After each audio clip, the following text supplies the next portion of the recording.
All right, welcome back to Weekend Smile, guys. Generation Z or Gen Z are the children born in the late 1990s or early 2000s who were practically born with a tablet or smartphone in their hands. But what's important to this generation that has been raised on the internet and on social media?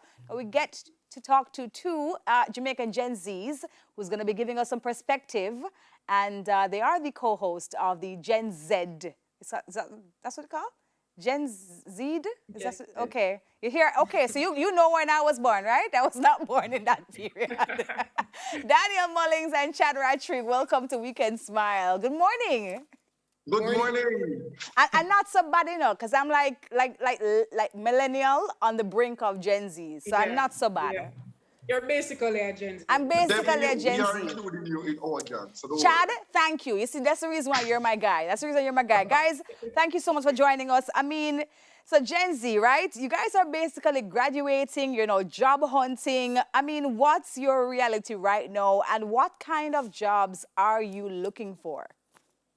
All right, so I guess I'll start off. Right now, Gen Z is moving into, I would say, young adulthood, or maybe many of us are young adults. And so you'll see some are finishing up university, now looking to get your first job. Maybe you've completed an internship recently. You're kind of trying to bridge that gap between, you know, being a child and being overly reliant on your parents or your guardians, and now moving into being independent and on your own. So as we're looking for jobs, one thing I've seen recently, many of us are looking for flexibility. You know, we want to be able to work from home. We want to be able to choose our own work hours. We also want to ensure that we're being paid properly in such a way that we can easily manage our bills and become those independent adults that we're seeking to be. So that's where I'd start off. I don't know if Chad wants to add in.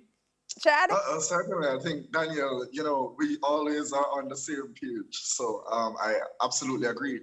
But, you know, to touch on Daniel's point that, you know, us as young people, as Jen said, we need jobs that, you know, can cover the bills. So we want money, we want benefits, but also we want opportunities to grow in our jobs. We want to feel that we have reached a point of self-actualization, which is where you feel as if that you're doing enough. You feel as if that your efforts are matching how much you're getting paid, but also that you're able to get a job that plans for you, that you know, ensure that you have retirement, that you have a pension.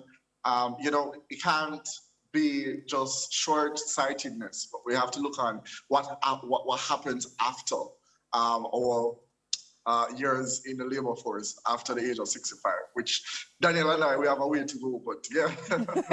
I mean, no, what I love about Gen Zs is that you guys are very clear about what it is that you're looking for when you're job hunting, and you'll ask for that from the jump. So I really love that about you guys already.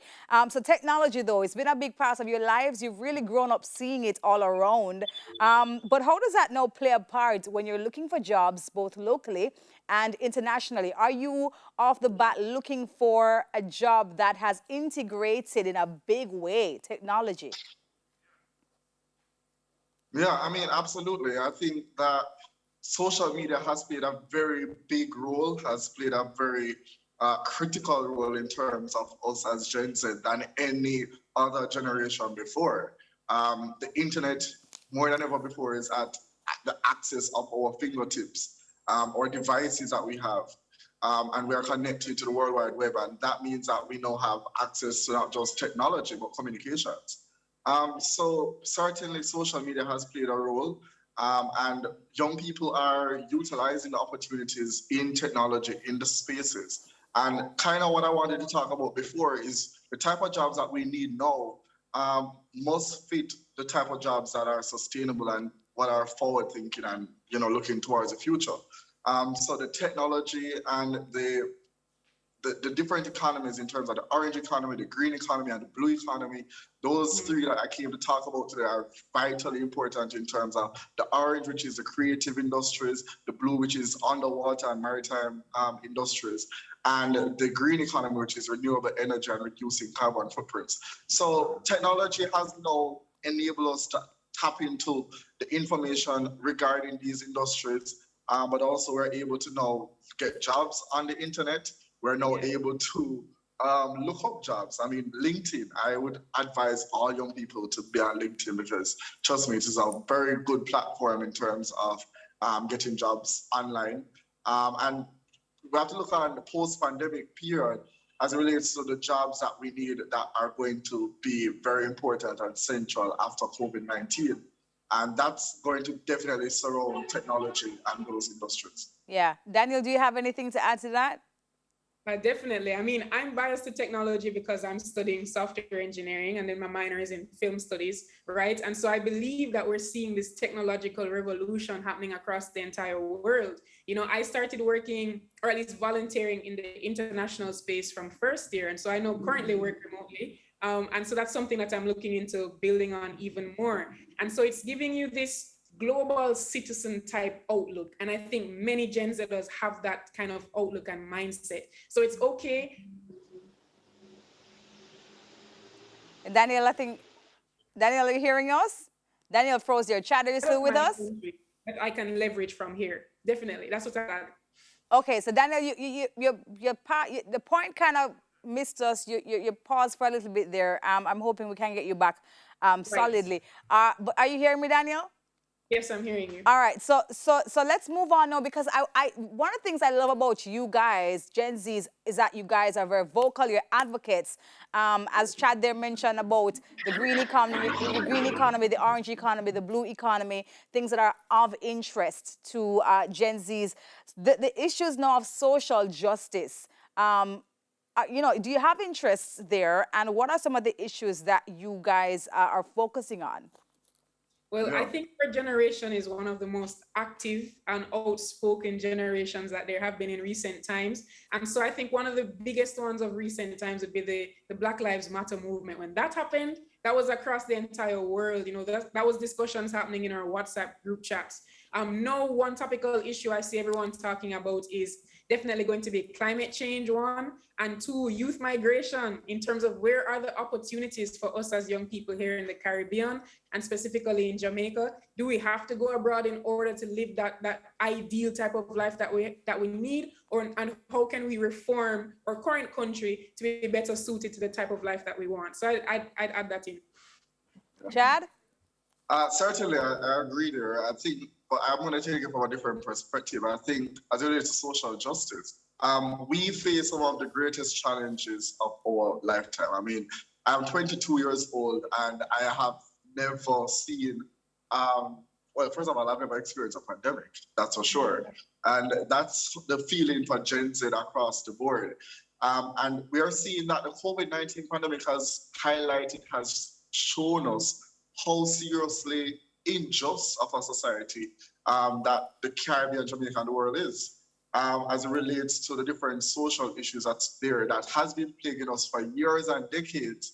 But here's what I think, that this is my perspective. I think we are one of the only generations left that can change some of these issues or certainly bring change to the table. But also, it is an emergency as it relates to the different crises that we have.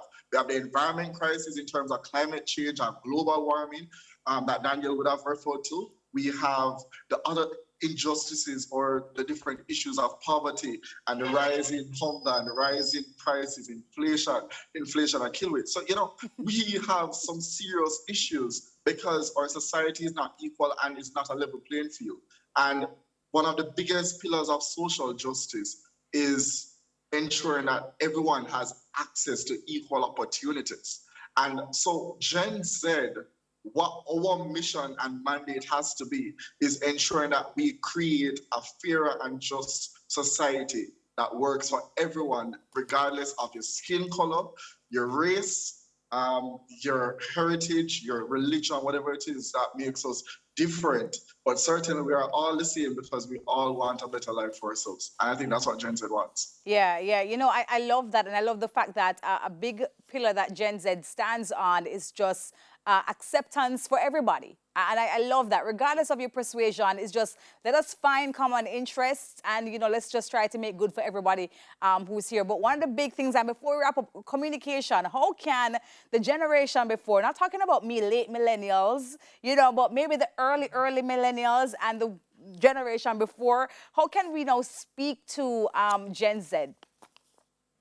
I think you have to start with ensuring that you're addressing the issue at hand. I think Gen Zers are persons who want to go exactly like straight to the point immediately, as opposed to a round robin or around you're not getting straight to the point immediately, essentially. So that's one thing I would say off the bat. Secondly, as we mentioned earlier, that whole idea of social justice and being equal, treating everybody fairly, that is also going to come into how you communicate. Because it means that if we have a perspective on something, it's not to say we're always correct or always right, but it's more going to be a perspective of, can you ensure that you've listened to my perspective on this, and I will listen to yours, and we will both co-create the best way forward. So I think that's also going to be it's essentially an idea of agency and a little bit of autonomy, but not fully, in which you include our perspectives together. All right, Chad, you have 30 seconds. Give me your opinion on this. Well, 30 seconds, not much, but all right. So, what I was going to say very quickly is, my dad and my mom, not necessarily Gen Z, absolutely not, but they have found ways in which, they can communicate and talk to me. So my mom is on WhatsApp, my dad is on WhatsApp. And we are able to communicate more than ever before. So, it's very interesting that social media has actually allowed us now to connect several generations and several groups and different generations of people, where the grandparents have devices now, the parents and the children. So that's the type of family that I am working with, and I think that's majority of young people and Gen Z. So it's just for us to continue to move towards ensuring that everyone has access to internet, everybody has access to devices, and ensuring that no one gets left behind. But as related to the family setting, ensuring that we spend the time to know who Gen Z are, who Gen Z, is. For sure. So that's it. Thank you so much, Chad Rattray, Danielle Mullings, co-host of Gen Z. Guys, thank you for joining us this morning. A lovely conversation. We should have more, all right? Thanks for joining us. We'll be right back, guys, with more on Weekend Smile.